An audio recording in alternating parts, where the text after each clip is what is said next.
gyrocopter. We know that maybe Earthshaker's not the way to go. We do have a change, and look at that. I mean, we started previous game off with 74% win rate or predictability for 5. 64. It was like 64. Yeah, 64, sorry. My bad. And this 64. time, 52.9. Wow, so Sniper's really highly prioritized. So yeah, this means, in fact, yeah, the fact that it's 52.9 means probably Sniper would have been the choice that OpenAI would have made in that position, or maybe it's something that's very close. It's probably like top 4. The fact that they picked it first 2, it's probably like Sniper or Gyro or whatever they pick here. It'll probably tell us. It's cool that they were thinking about it and they're just like, well, you know what? OpenAI is right. We're just gonna, we're just literally gonna take their first pick. So one exciting thing for me is I guess that'll make the game pretty different, the fact that Snipers switch teams. Yeah. We'll see how much impact it's going to have, and perhaps they'll figure something out. Crystal Maiden now. So this is, so basically last round they abused the opening Earthshaker pick with 2 super far rangers, and now they're responding to the Sniper with a Crystal Maiden, who was picked last round, but it was not the first priority. It's a little different, and they do still pick Gyro. So. Okay. However, the percentages are not changing. That's true. Yeah, so whenever the choice that's made is exactly what OpenAI 5 would have made, then the percentages won't change. The percent probably doesn't change on their turn anyways, right? Because they already know, like, oh, we have a 52.9% way to win. We know exactly how to do that. You pick Crystal Maiden and Gyro here. So it's only going to change when the humans pick, right? That's right. Okay. So they were expecting the Sven pick, but not the Earthshaker. Oops. Oh, no Sven pick yet. But they do go Earthshaker but again. They do go Still prioritizing it. And interestingly, it only lowered their win rate by like, what, 2.5 here? Whereas last game when they opened the Earthshaker, it was like a 60-some. Maybe that's because they knew that, oh, we got the 2 best cores, the Sniper Gyro. Whereas now it's split. What do you think about the pick so far, Will? I think Earthshaker Sniper is just a good response. Like, you have 2 heroes that allow you to play distance, and I think that's really important for team fights, especially if you're OG and like you really believe in your mechanical team fight ability. Then, I mean, those heroes make sense. And I feel like for whatever reason in fights, like they lack damage. They lack some guy that could just like hit nonstop. Because they went for the SF build. The Riki couldn't really go front facing at some point because he just got blown up every time. And you had a Viper that also just like put in magic damage. Like they needed something that could just sit in the back, lay in damage, which is what OpenAI 5 does really well. The funny part about it is, like, when we played against it, it was pretty much just like, well, we'll do our own thing and we'll win. And eventually we figured out the most efficient way to win is just literally copy them and their picks, and then it'll just go a lot better for you overall. Yeah, I mean, that's some of the games that were played at TI, for example. They were swapping rosters, basically, so it was an equalish game. And where the humans got the edge in that tournament was they would play slower games and they'd delay the game, basically. They would just keep farming and keep farming because they were farming more efficiently, kind of. They just kind of split push, avoided fights until they had a big enough advantage. All right, so there's the draft developing here. It was a Sven response for OpenAI 5, and then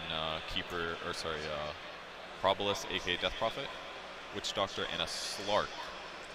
I think there's a huge advantage, though, to like, I don't know how the TI teams would have done if they had straight up drafted against it, because I was the person that crafted the lineups for both sides, and I feel like I got it pretty close, right? I think I got a pretty 50-50 split with what I knew information-wise, and so like part of this, the advantage that it does have is its draft. Like, it knows what heroes are ideal to the situation.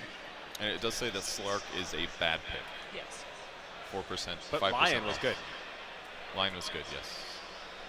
Yeah, it's one thing we definitely see that the human and AI choices are sometimes different. So when they draft against each other, they'll often both feel like they won the draft because they got the things they wanted. And then you actually play the game to see who had it right. It's like that at regular Dota too. Yeah. So the Viper and the Witch Doctor were on the side of OG previous game. And this time AI will show them how it's done. So it's better, right? What was the end percentage last game? 70-something. So it was like 75 or something. Yeah. So it should be better. Nice, we're going to do it this time. We've got it a lot. 60%'s not bad. It's not. It's not bad. What do we think? Because we have a lot of Disable coming out again with the Lion and the Earthshaker, and that's great. We saw that was pretty important as well. We have got pushing potential as well, but we do still have that long cooldown for the DP ult. Yeah, it doesn't seem to matter too much, at least based on the way OpenAI use it. The thing I'm most worried about is the fact that Slark is not a hero that can just stay in his lane if there's heroes there, whereas Ricky could go invisible. They're not going to have as much detection. He could basically do whatever he wants. I think Slark is going to need more protection this game, and then he's going to need to get a Shadow Blade probably, and he's going to need to make kills happen. And Thompson had trouble finding solo heroes last game on Ricky. I think there might be a similar problem this game. I think Ricky's different than Slark though, because I feel like Slark actually has a lot more solo kill potential before Ricky gets Shadow Blade, or before Ricky gets Diffusal Blade. Whereas Slark, I think what it really does for you is you can cut waves, which is what I think OG will really prioritize this game. Because if you think about it, Ricky as a core can't really cut waves. It's really slow, it's really inefficient. When you attack, it creeps. Yeah. Whereas Slark, you just cast your Q once, you get the entire wave, one hit, one hit, one hit. So you can basically do what Seb did last game while still being a carry. While having a carry and something that scales a little bit better and has a little bit more team fight. Makes sense. Because when you look at it like from a pure Dota perspective, Slark's great against Gyrocopter. He's good against these like single target stuns that you can just shuck off. Like I think it's a pretty good hero for, or at least I think that's why they decided to choose it. Do you think they'll end up executing a similar strategy, OG? Yes, I think they'll execute it pretty similarly. Like they'll use the Slark like they did the Ricky, but they just think it's probably more efficient because it can actually kill the waves faster. And like you were saying, they want to use what they learned in the first game, so they want it to be similar enough that they can take their lessons. Well, let's find out what they have learned in the break that they've had. It's time for Game 2, AI 5 and OG with Capitalist and OD Pixel. OpenAI 5 versus OG. Game 2. And let's see what is going to change here in the second game. We've had the different drafts. OpenAI a little less sure in comparison to as they were out the draft of Game 1 this time round. They certainly feel, as a draft, at least OG, they've had a bit of a better start this game. Yeah, and I would definitely agree, seeing everything that happened in Game 1. That being said, I'm not sure what exactly this means, but Seb did all chat, we estimate our chances to win at 7. Now, I don't know if he means 70% or 7%. Just 7. He's kind of killing, my faith in humanity right now. But we'll see whether or not we should be getting some action here almost right away. Let's see what we're going to see around the starting seconds of game. Players already. No tail. He's been beaten down a bit here by the Sven. Of course, last game we saw how well OpenAI utilized the Sven. They've got it once more. We'll see what sort of plays he can come out with this time. Now, one thing we didn't talk about, the OpenAI does seem to put a bit of a premium on getting those bounty runes, and so do the pro players. So we actually had the bounties get split 2-2 for most of the time until the AI really started taking control of the game. This time around, they actually started with 3. So already a small advantage for the AI. This time around, we're going to be seeing a different kind of mechanic being exploited here. It's going to be the Earthshaker Fissure blocking to be able to pull back this bottom lane and get it as close to the tower as possible, and therefore feel a little bit safer against this CM and Gyrocopter lane. Now, OpenAI for now, starting with the 2 heroes on both of the side lanes, CM and Gyro, and the Witch Doctor Sven top. We'll see how well the Slark pick is going to pay off for OG. Not an easy hero to play.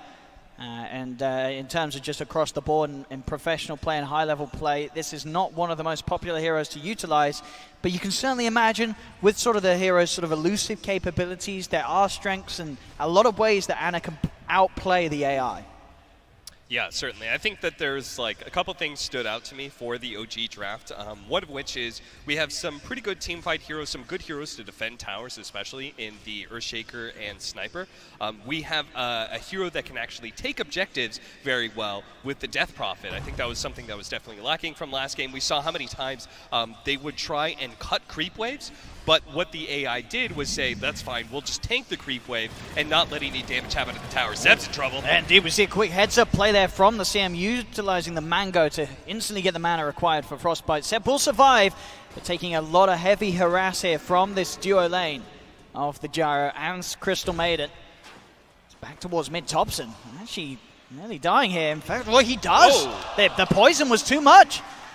And there's 2 points there in the poison attack, meaning that Thompson ticks down and out of the lane, back towards bottom. Now going to have Jarex trying to chase down that Gyro. He has got less movement speed though, and the gyro will be fine. In fact, the gyro can turn. The missile's out as well as the rocket barrage. He'll chase this down. Mango's going to be popped, so he's got the mana for another rocket barrage. Fisher will push the gyro away though. Still though, the continued chase here from this gyro, he'll be able to look towards Jarex. Can he cancel the regen rune? He cannot, so Jarex will be able to walk away and get himself back up to full health and full mana. Hey, that's one thing that the AI and the humans can't really plan around is the RNG of the runes. That is absolutely true. And we're seeing, once again, in these first few minutes, in terms of the farm, people coming out pretty even in CS. Down bottom, Seb's in trouble, though. Gyro takes the kill. Seb did commit for the Crystal Maiden, but OpenAI taking the favorable trade, keeping their core hero alive and taking down the core of the opponent. Yeah, I wonder how the AI reads that situation, because I watched the Crystal Main actively engage with the Death Prophet, and it seemed pretty obvious that she was going to die, but they are also going to be able to get a kill on Seb. I wonder if part of it is the Spirit Siphon, as like it just reads his resources being used, or if it just comes down to maybe the net worth that Seb has compared to what a Crystal Maiden is worth. Not really sure, but they just seem free to be able to make that one-for-one exchange. Top lane, No-Tail did get taken down. As he will TP back lane, back down bottom. Seb will get, he'll get taken off the map. The Gyro, the CM, they keep seeing these opportunities to play aggressive, killing off this Death Prophet now multiple times on this bottom lane, slowing down Seb's start to the game. Now, I don't disagree with the first pick sniper, but I will say, playing against the AI, our experience, Gyrocopter felt the worst to play against, because Gyrocopter just gives you so much kill opportunity, especially from really long range. It's hard to be able to judge just how far away you have to run before you get hit by that homing missile. There's also a lot of magic damage burst that comes into it. The OpenAI always seems to read the situations perfectly, and so giving them the Gyrocopter does seem like one thing.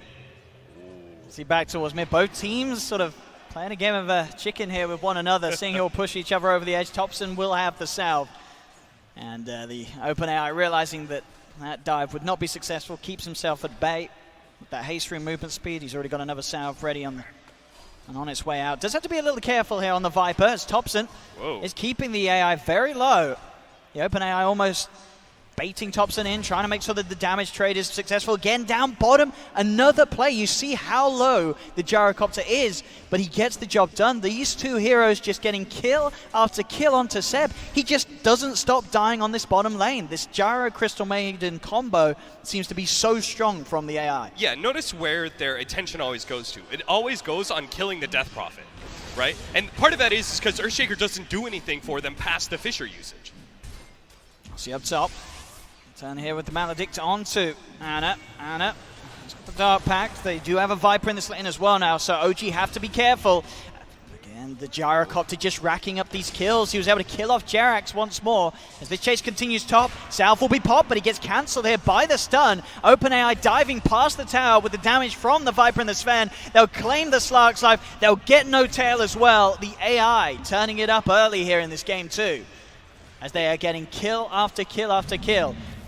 You know what's really cool about this is that Blitz mentioned, he didn't really think that the Viper worked out very well for OG. That was one of the heroes that they should change up. The split pushing with Nether Toxin didn't really seem to be the play that worked to fruition for OG. But here, the AI says, no, we're actually going to pick Viper. The thing is though, we're just going to try and dominate lanes, and this hero, apparently for them, feels best when you just go 3-0-2. Absolutely. No levels in Nether Toxin. Yeah, this is not something that we see, this is not how Viper is played at the moment, but this game, OpenAI showing us that you can do it like this. And just look sort at the way old that school he, Viper stuff. Yeah, when he would exchange with the sniper, when he ran forward at like 150 HP, like Thompson took like 250 HP just from one poison attack in Nether Toxin. And Anna is having a very tough time here on this top lane as he dies once more. 6 minutes in, OpenAI taking this tier 1 tower. Already just getting objectives much faster than they were able to in game 1. This time round, OpenAI, they're certainly going to feel more confident more early. And we heard the developers say, like, look, the one advantage that humans really have is they're going to be able to read the situation from game 1 and adapt going into game 2. So theoretically, OG should be able to make a stronger showing, but this game 2 is really just demonstrating that the OpenAI, with already apparently to them an 80% win probability, is just one step ahead when it comes to this different draft that we're seeing. Even though the draft was more even, it went down to like 60%, I think, whereas opposed to like 70 plus for game 1. Just the way that the OpenAI has played it against OG, a lot more dominant in the laning phase. Seb, he's trying to kill this Crystal Maiden, but the Crystal Maiden is just baiting Seb in. The backups there from the Gyrocopter, and this combo that's causing issues for Seb in the lane will continue to cause issues as the game continues. Seb will try and duke it out around the trees. He's doing a pretty good job of it. In fact, he's out-duked the AI. Seb will escape with a TP out. He's outplayed the AI. Who knows? Maybe that was one of those situations where, you know, you go fishing, you throw one back in. Maybe that was the AI doing that. I've already got 80% win probability. I mean, because that is the thing. The AI definitely would have considered at a point there as well. It's taking me too long. There's no point looking for him. I'm going to move on. One of the big advantages was supposed to be the Slark having level 6 and maxed out Dark Pack and being able to cut creep waves while still being able to keep a high amount of HP and eventually turn into a hard carry. But still, just being constantly torn up every single lane he shows up into. See an attempt here onto the Sven. These two heroes do not have the damage output to immediately kill him. They will find the follow-up wraparound kill towards him. At least they're trying, but with that Warcry out, he's able to run away. Another Fissure comes out. Surely this kill's going to be there, but no, a stun from the Sven holds back the Shaker, and he TP's out on 30 HP. OpenAI gets out of there with the Sven. They cannot get that kill, OG. And whilst that is going on up top, the amount of space that the Sven's created has allowed OpenAI to just push in as 3 on this bottom lane. And 9 minutes in, they're taking another tier 1 tower. These early objectives, they're just racking up a very large net worth lead. And it's interesting that the Viper positions himself. He goes in jungles, but he's still close to this push at bottom lane. So he's still able to rotate in at a moment's notice should OG try and defend that tower. It just kind of reinforces the idea of, you know, where we were looking at the bars and saying like, oh, this is the objective we want to take, but here's also 95% now. Here's also the probability of us being able to take that tower. Here's the probability of us dying. I'm sure the Viper being close by and jungling kind of lowers their chances of dying in that situation. We have Seb here once more in trouble as the AI chases him down along the river. He'll try and turn and bring the Sven with him, but it won't be a success for Seb as another death on the Death Prophet out of the game. Seb having a very rough start in this first 10 minutes. As the AI, it's just hunting him down consistently. They knew from the lane that they had the capabilities to kill off this hero with ease, and now every time they see him on the map, they'll focus him and know that it's a clear objective that they can take without any difficulty. Yeah, it's funny, like, when we were watching the draft, the Slark was one of the heroes that the OpenAI hated the most, that the draft advantage went up to the AI in favor the most. And we can really see why. It's just this laning phase is just so detrimental to OG as a whole because they're trying to get this core online to a point where he's able to run around cutting creep waves, but he just couldn't really get to that. I mean, see there at the side, Jarrett's trying to step forward, but they turn immediately towards him. They have the Viper strike out upon him. Shrapnel's down here from Thompson in an attempt to hold. Assassinate will not get the kill off, and now again the CM goes for the ult, but they do have to disable. Hex comes out from No Tail. They'll kill up the Crystal Maiden, but OpenAI Viper diving past the tower on towards top. The Sven coming back in on minimal HP to throw that stun off, secure the kill. As OpenAI again getting the favorable trade, another tower taken. They are playing at a ferocious speed here in this second game. That Warcry looks so good for the AI as well because they just always are popping it towards the end where it seems like the humans are getting baited into going on certain heroes, but... See the Wish Doctor there trying for a bit of a solo kill action onto Ana. Ana, has got to be careful as the creeps came in and gave vision to allow that Death Ward to continue heading onto him. He is now 6. He does have that Shadow Dance escape capability on the Slark, but still so far behind in terms of farm. So the bot probably read the fact that there was only so much range. He wouldn't be able to get out of range in the Death Ward in time, except for there was a vision, right? Once he loses vision, the ward no longer attacks you. So it seems like the AI didn't quite keep that in mind, which was, I guess, the human advantage there for OG. OG, I mean, what's sort of their best bet in terms of getting back into this one? Is it just somehow trying to get farm on this Slark? I mean, at what point of this game will Ana be able to have an impact? Because at the moment, They're just getting picked apart elsewhere. We're going to see the Sven commit in onto Thompson. Thompson does have backups, but both NoTail and Jerax splitting OpenAI apart as Jerax will focus the Viper. Seb comes in with the TP. They have surrounded the Sven. OpenAI trying to stand their ground as this Sven, but he's stuck in the trees. They'll lose the Sven, OpenAI. The Viper's still good to fight, and they've also now rotated in the Gyrocopter. Seb caught on the front lines. Siphon will not keep him alive, or will it? He gets a second one out. It's a good amount of sustain, but surely not enough, as the poison will be there from the Viper. OpenAI getting both of the kills, as OG, every time that they try and make a group team play, OpenAI always responds, and they, with that lead, it's 12 minutes in to have 6k advantage. Their heroes as a whole are just too hard for OG to instantly take out of the game. There is still going to be a pretty good high ground advantage for OG simply because they have Sniper and Earthshaker. They said that the AI doesn't actually read Fissure as well as we do, so that may be one advantage, but if they just keep on killing Jerax time and time again, and then they get a pick off and then they immediately turn it into a tower, especially you see this rotation happening as the Siege Wagon comes out. I've noticed this a couple of times. They will play around the Siege Wagon quite a bit, and it's probably just because it's such a good objective taker.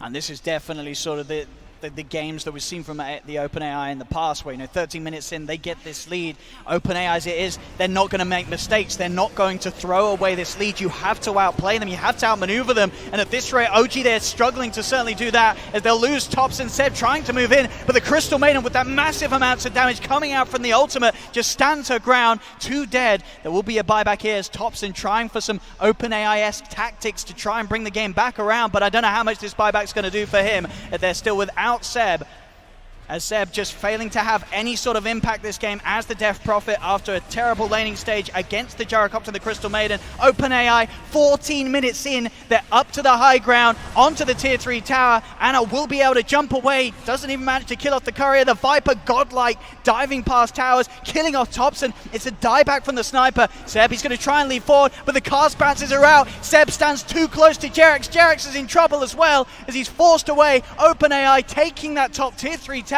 They're onto the barracks. It's only 14 minutes in, Cap. It's just crazy. They just always put the Viper on the front lines. They're not letting OG beat back the creep wave. They're not allowing the backdoor protection to come back in. And anytime you saw coming in from the side, they tried to use the Slark to be able to cut the creep wave immediately. OpenAI was trying to protect their creeps as much as possible to make sure that couldn't actually happen. They almost killed the Slark as a result. 15 minutes in, taking a barracks, an incredibly fast timing here from the AI. Jerax will fall as he tries to get some damage out onto the Viper, but the poison is too much for this underfarmed, underleveled Shaker. NoTail will try and get back. Seb attempting everything to hold them off with the Siphons, with the Crypt Swarm, but he doesn't have the damage. He does not have the HP to survive. Seb is dead. The rack's taken, and OpenAI, they are not leaving the space surely anytime soon. Well, they had to back up actually because the tier 2 still stands in the middle lane. They've still got that to take, but it's 24-5, 13k lead. The all chat comes out as they announce their positions. I'm surprised they're not all playing position 1, because at the moment, at the net worth of these heroes, it looks like it. OG are just behind on every single hero pretty much. Only Thompson is sort of in there, and he's only competing with the farm of a Crystal Maiden. When it comes to once they sense they have an advantage and go for objectives, they min-max their positioning as much as possible. We're going to watch Jerax probably die again. Yep, and almost certainly Seb as well. Jerax does not have the damage. Seb does have Anna with him, but this Slark only has Treads and a Wraith Band. There's nothing he can do. He's got a Shadow Dance popped. He will be able to steal up a bit of Essence Shift, but the cast bounces out onto NoTail. Stun as well, out onto the Slark. Triple kill for the OpenAI Viper. Thompson, he's desperately looking for this Crystal Maiden, but the movement's here with the Shadow Amulet, dancing herself away, utilizing the invis to make sure that Thompson cannot get that final hit on her, continuing to use the Amulet, getting away out of this. Thompson, can he find this? He does get the vision for the Assassinate, but there's the disable. The stun comes out from the cast, cancelling the Assassinate. The Crystal Maiden kept safe and alive. OG, they cannot catch a break this game. This is pure domination from OpenAI, start to potentially an early finish. 17 minutes in, there looks like there's very little chance of OG turning this one around. They will find the Witch Doctor pushing out alone. They may be able to at least claim the life of a Witch Doctor. Can they get more though? No, the Crystal Maiden again using the ult. Enchant Totem comes out with the Aftershock, does cancel the ultimate from the CM. Finger comes out, but it's not enough damage to kill off the Crystal Maiden. There'll be buybacks from both sides. No-Tail gets back in, so does the OpenAI Witch Doctor. As OpenAI wants to continue the aggression, the Gyro up onto the high ground, past the tier 3, past the barracks, playing so aggressive here. Seb has to be careful of potential wraparounds. They're pushing in both lanes at the same time, the AI. Both the middle lane and the bottom lane under threat. Also, the team as well of OG getting dove upon, up past the tier 4s. Anna's trying to come in. OpenAI, they're low, but they have the heals. The Voodoo Restoration from the Witch Doctor, meaning that OG cannot finish off any of these kills. Anna will fall again on the slug. He has got a buyback. He will use it. But OG, they are just crumbling and getting entirely crushed here in this game too. It looks like there's very little chance for them to play anything back in response, as once again, AI just collapse onto OG. They cannot fight back at this point. Their heroes, their draft, it does nothing when OpenAI's heroes are this far ahead. Just watching that Witch Doctor be so far forward and still seeing the exchange be so worth it for the AI, it's just unbelievable the fact that they were orange bot imbalanced, huh? And this Viper's just... Viper's strong, but this was a Viper. This weren't your jungle Viper. You know, this was he was a proper player this game. He was making moves. He wasn't doing what you'll see sort of the Samaels of today do. He's playing in the action, in the lanes. This ain't no AFK jungle. Seb's calling out the Smurfs. But OpenAI...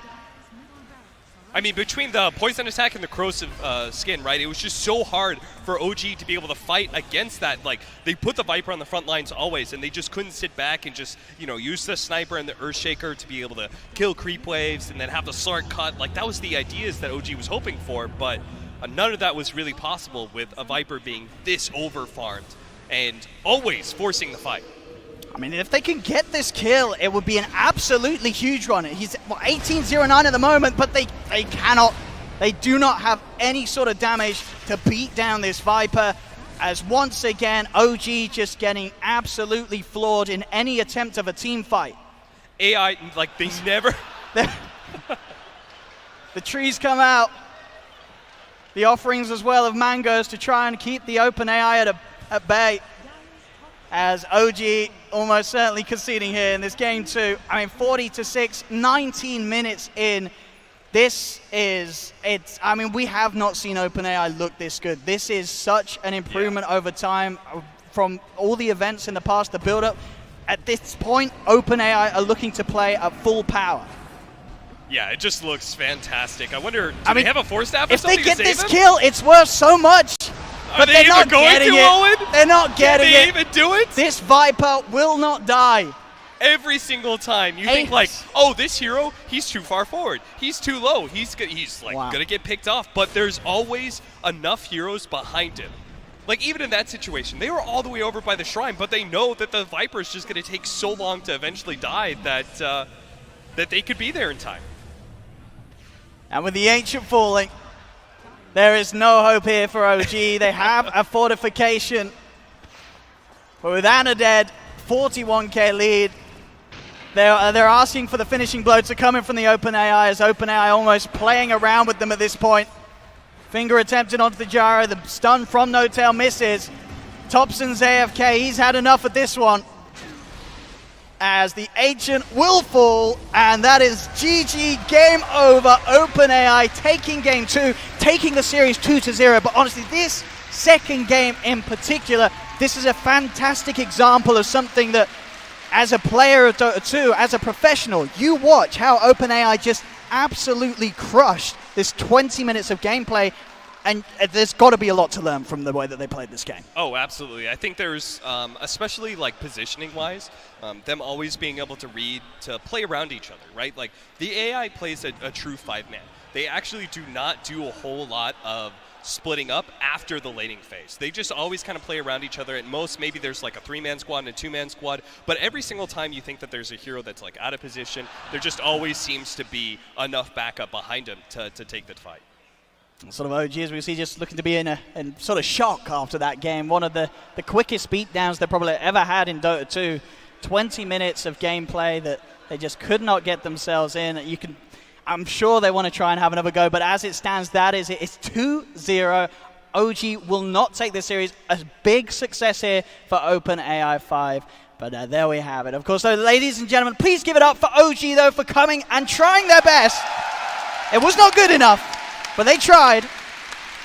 They certainly did. But OpenAI 5 stepping it up here at another event and playing at a level that we have not seen from them, and I don't think we've seen from many other teams, as this OpenAI looks to be unstoppable, Cap. Truly incredible the growth that they've had. It really does. And with that, we'll pass you back over to the panel for a wrap-up of this incredible series from OpenAI. Yes, thank you very much indeed. That was a bit of a beatdown there in the second game. As said before, by the way, this is a 3-part event, so you don't want to go anywhere just yet. But we are going to break down that second game of the